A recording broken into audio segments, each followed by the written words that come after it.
This is the PowerPoint presentation on the new and newer APUS History long essay.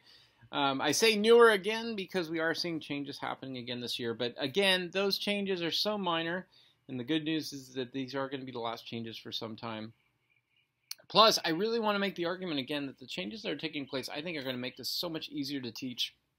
As you're going to see, this gives more choices to your students. I think makes things more systematic and makes it a lot easier for us to make this clear to the students. So I'm hoping that when you see this and you see this presentation, that really this is just going to make it easier for you in helping your students to really achieve well on this last part of the AP exam. So the long essay replaces what we used to have. You probably remember this years ago. This was before we had the new framework, which used to be the free response question. You guys might remember that we had 2 essays the students had to do. They'd be given 2 choices in one section and then 2 choices in another, and they'd have to answer an essay from either one. That now has been replaced by the long essay, and that was the same way it's been for the last 2 years now. But there is going to be a difference in the way that it's being done. I think this is so helpful for the students. So from here on out, there are going to be 3 choices for the students. Still, they choose one essay. That's all they're going to be doing is one long essay.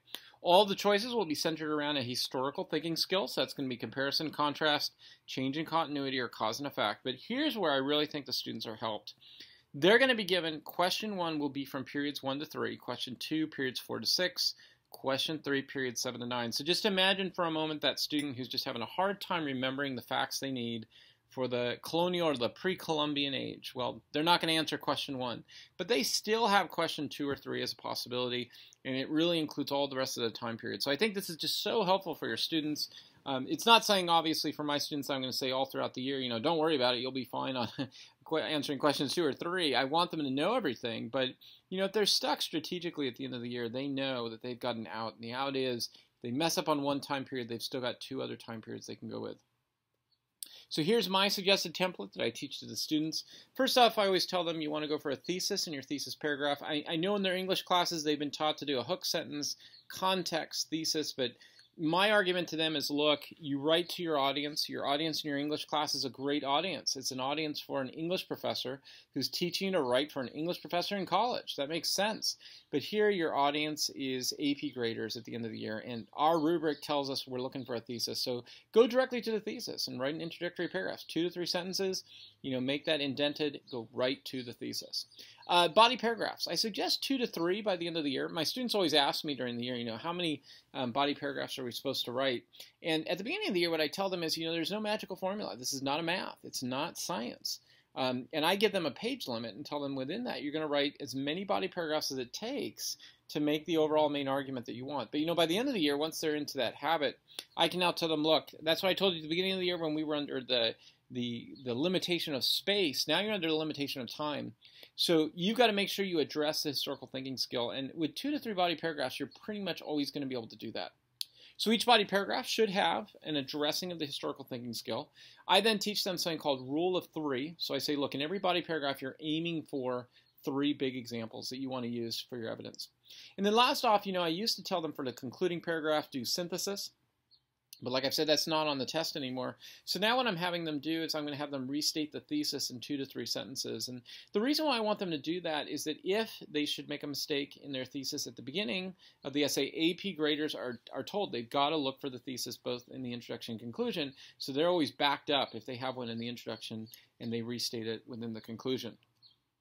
So here's an example here of a prompt. Compare and contrast the impact of religion in the antebellum period in the second half of the 20th century.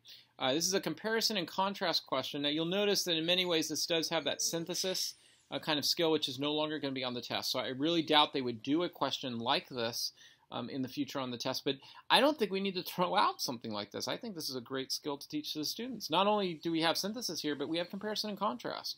And what a great way to teach the students parallels in history, the skill of comparison and contrast.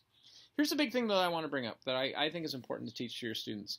Whenever they look at a prompt, have them look for 3 things. This is what I find always shows up in all questions or prompts. The historical thinking skill, historical content, and what we can call a sprite impact. So sure, all of us have used this acronym: social, political, religious, ideological, technological, economic. So in this particular prompt that we have up here, the historical thinking skills compare and contrast. The historical content is the impact of religion. And in this case, when we talk about the sprite impact, we have the impact of religion. So there's the issue of religion, right, in the second half of the 20th century, in the antebellum period. So the reason why this becomes so important is that in so many questions, they may have two different impacts. In this case, it's religious, but sometimes what you'll see is, religion's impact on the political system.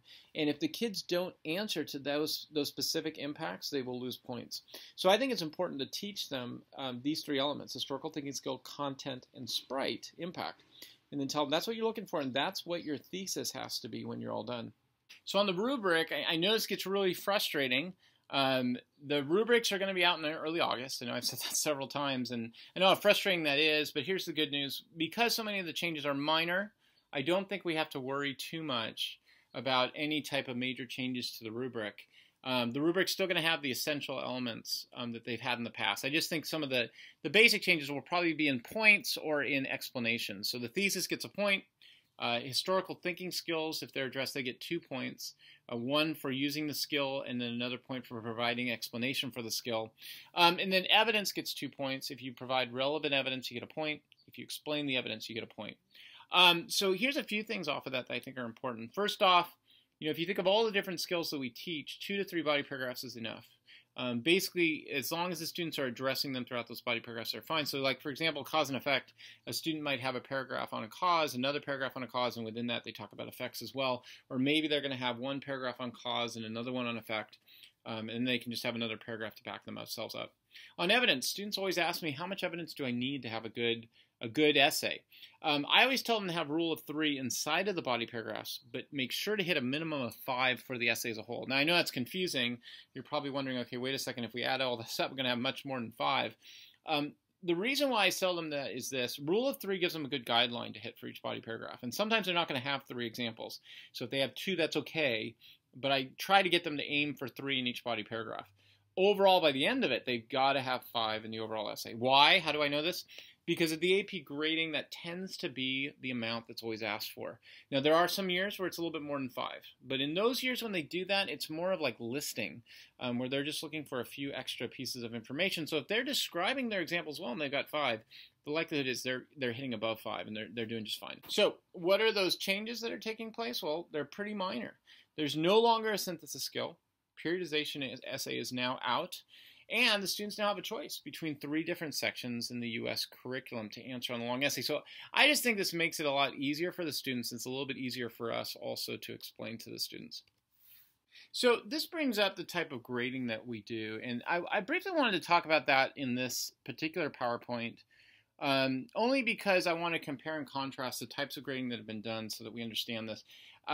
For U.S. history teachers for a long time, we have done what's called holistic grading. And, I am still an AP US history teacher, and I've been an AP World History teacher. I used to do the AP US history grading, so I'm very familiar with this. Holistic grading really was about giving an overall assessment of historical thinking skills and content. And it used to be our approach before the new framework and test. The advantage of doing this is that it gives the teacher freedom, our discretion, to award or critique an essay based upon our overall judgment of the essay.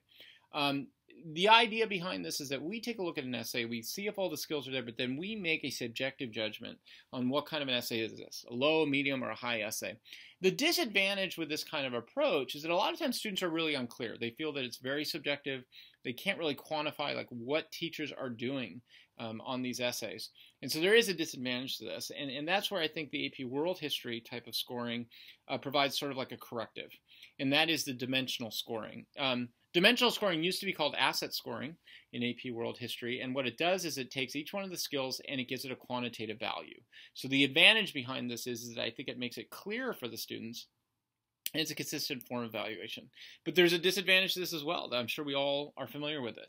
And it's this, is that grading can never be purely objective. There's always a subjective element to grading. And when we look at an essay, we know, I know, I can tell my students, here's what a thesis is, and they can do it. They can provide me that skill as I defined it, and yet it still isn't a good thesis. And that's because I want them to have more in-depth, more complexity to it. And in trying to get them to go there, I'm never going to be able to give them an objective way to know for certain that they've hit that particular skill. So how do we deal with this? Well, I would suggest we can combine the two together. Dimensional scoring gives us benchmarks. They tell us, look, here's what it takes as definitions to do a skill. But we want that skill to be more in-depth. And so that's where our discretion comes in, is to be able to say, yes, these are our benchmarks, but we get to determine subjectively whether or not you've met the benchmarks. And that means you get to retain your discretion to decide or evaluate if they hit them. And the way I explain that to the students is this. I redone the rubrics for myself. It's up to you if you want to do this. There are a lot of great teachers out there who just use the College Board rubrics because that works clearly for the students to get ready for the test. For me, I have taken the rubrics and I've used the exact same categories. I've used their explanations, but I've created a rubric for myself in my class in which students either get a point for being below the standard, they get 2 points for hitting the standard, and they get 3 points if they go above the standard. And I explained to the kids, look, yes, this is not exactly the way the College Board grades you. And you know something? I don't feel bad about that, because my job is not just to prepare you for an AP exam at the end of the year, no matter how good that exam is. And I do think it's pretty good. My job is to prepare you to write well for college, to be a more in-depth thinker, and to develop your skills. And so I'm going to push you beyond where the College Board pushes you. And I think providing both the objective definitions and the subjective judgment helps to do that. So some takeaways. What I would suggest are the following. First of all, students now have 3 choices in the long essay, which I think just gives them so much more room to operate and makes the test a little bit more accessible. Student arguments need to address those 3 areas: historical thinking skill, content, and sprite impacts in their essay. And last up, you as a teacher should feel the freedom to know that you can base your rubrics upon quantitative benchmarks, but you can also say, look, I get to make the qualitative judgment about whether or not you're hitting those benchmarks. And there's nothing wrong with that. You are a teacher. You should feel proud about the fact of what you bring to the classroom. And you can make these judgments and teach these kids how to go far more in depth. So the College Board has great stuff, but as teachers, I think we need the freedom to be able to go beyond what we're being given here and to really make these kids great writers. And I know that that's what we're all capable of doing.